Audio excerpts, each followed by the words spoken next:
những ký ức xưa giờ như mây khói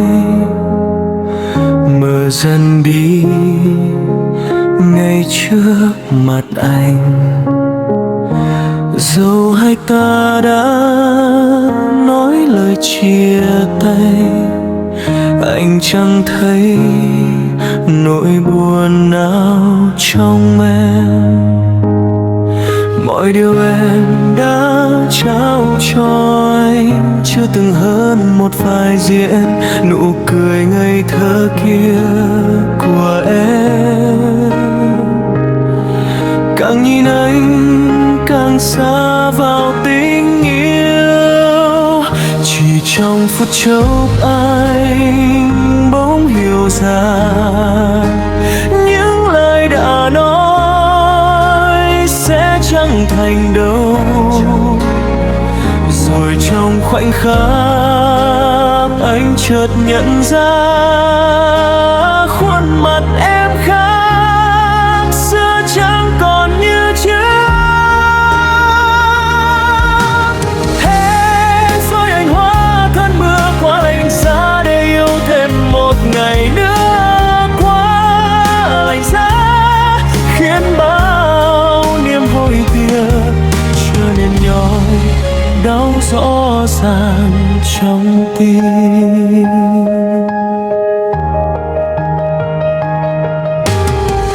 Anh hôn em tạm biệt trong khoảnh khắc, trong làn gió che giấu nỗi bất lực anh. Anh hôn em tạm biệt đêm cuồng quay, trái tim anh ôm chờ nỗi buồn phía trước.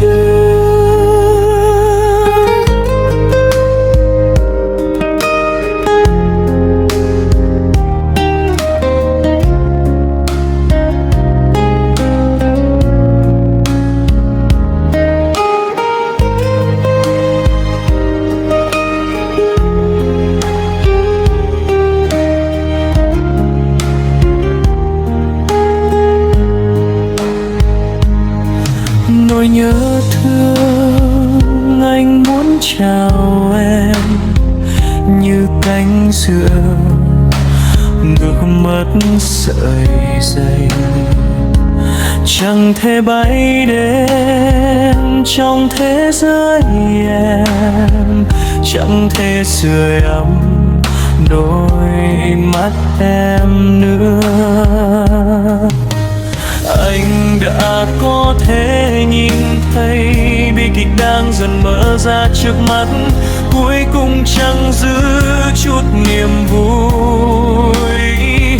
Nhưng anh vẫn trốn trong những giấc mơ em. Chỉ trong phút chốc anh bỗng hiểu ra những lời đã nói sẽ chẳng thành đâu.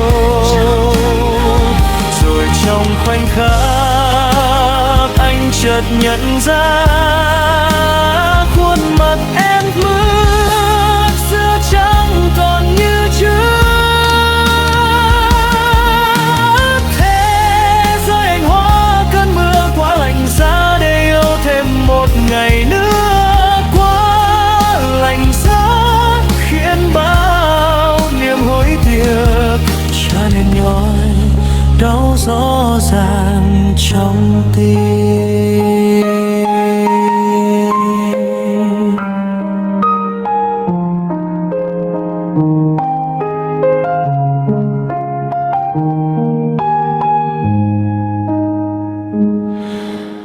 Anh hôn em tạm biệt trong khoảng không, trong làn gió che giấu nỗi bất lực anh.